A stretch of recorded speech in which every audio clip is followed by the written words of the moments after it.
What I'd like to do in this video tutorial is just give you a brief overview of what you're going to see after you've logged in. And I think you've already seen the screen, but just a little bit about what's here. And then you can explore this on your own, but I just kind of wanted to give you an idea.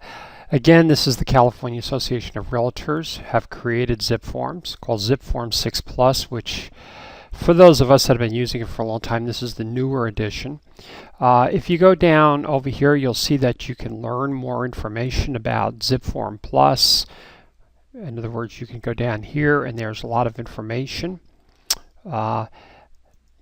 Another thing that we have here is something called Digital Ink, which I'm sure a lot of you have heard. How do you digitally sign documents? So if you have clients that are not in town, but they're out of town, how are they able to do this? And so this is really where it's not literally, it's not that they're signing their name as much as there's an encrypted or a special code that they get that allows them to sign the documents that's legal, that they can utilize it, in other words, defensible in court, if you will.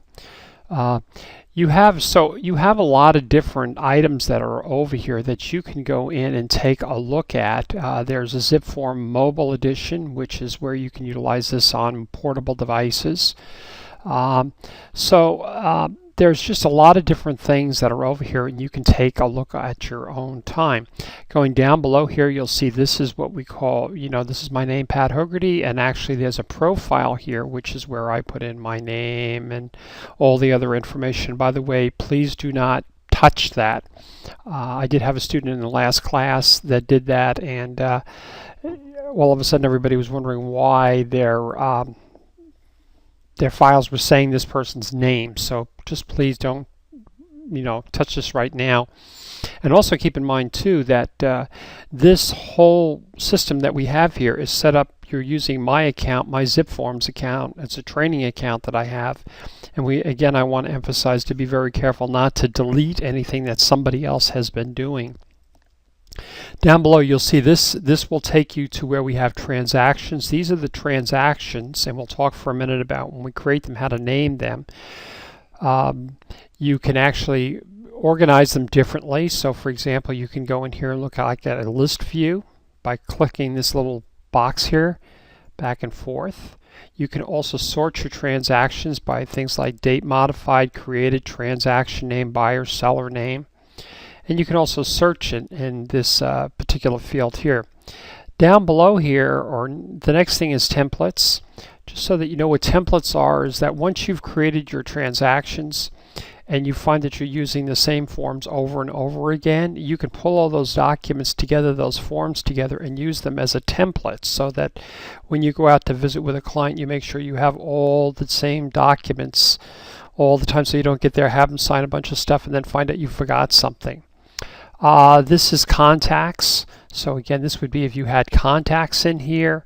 This is help, which is really sort of interesting. If you're running into something where you need some additional training, and it might be something that for whatever reason I'm not providing for you, these are training, or as CAR calls them, they use the plural, trainings that you can sign up for. And over here to the right are training that has been done in the past on different topics that you can go in here and watch those videos and follow along on what needs to be done. So suffice it to say, there's a lot of help in here for you. Again, I'm going to go ahead back to the original one, and we talked about help and we talked about feedback. This is where you could be providing feedback to CAR.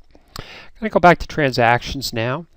And you see a lot of these icons down below, which will be, these are forms. This is if you're going to do a new transaction, you're going to delete one, import something.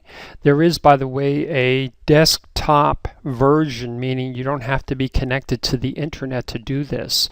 So once you become a realtor, you can get also the desktop version, and you could be creating your files at 35,000 feet in an airliner, and then when you get back, it's a way you can import or synchronize them. You can export. There's a forms advisor, clauses.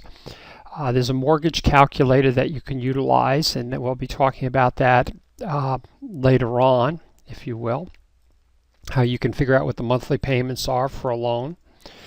And this is just service providers. So what I'm going to do in here is I'm just going to go ahead and create a brand new transaction. So I'm just going to go up here and hit the new button. And when I do that, the first thing that I do, and what my recommendation is to use the person's last name. So that you're able to easily find it. And rather than putting in, for example, Mary Jones, put in just Jones Mary, something along that line.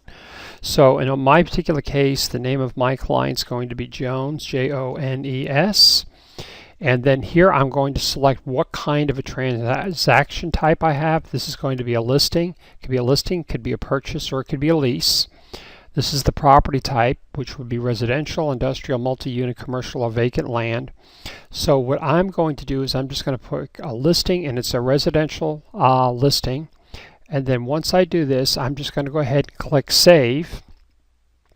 And now I have my transaction has been created. So now you see over here to the left, this is the name of the transaction. This says it's a listing agreement. This is the date that it was modified. And then you'll see these icons going across that we talked about, or we'll talk about in the future. And then over here to the right, by default, is a list of all of the forms that we can use in this transaction. And just so you know, from a navigation standpoint, if I want to make this go away, I just click the little arrow. If I want to come back, I click it again. If I want to sort, or I want to select a particular library, I can select that here. And if I want to sort, I can sort alphabetically. I can sort by form number. Okay, we'll talk about that in a minute. And we can talk about it by categorize. So in other words, categorize meaning, is this a list, all the forms by listing, by lease, by property management, by purchase, so on and so forth. So I'm going to go back to the alphabetical one. And then when we come back, the next thing we're going to be doing is we're going to be selecting the forms for your transaction. And so that becomes important that between now and the next time, what you're going to want to do is have that zip form. I created a document called Zip Form List of California Association of Realtor Contracts, I called it. So you're going to want to have that available so that you can follow along.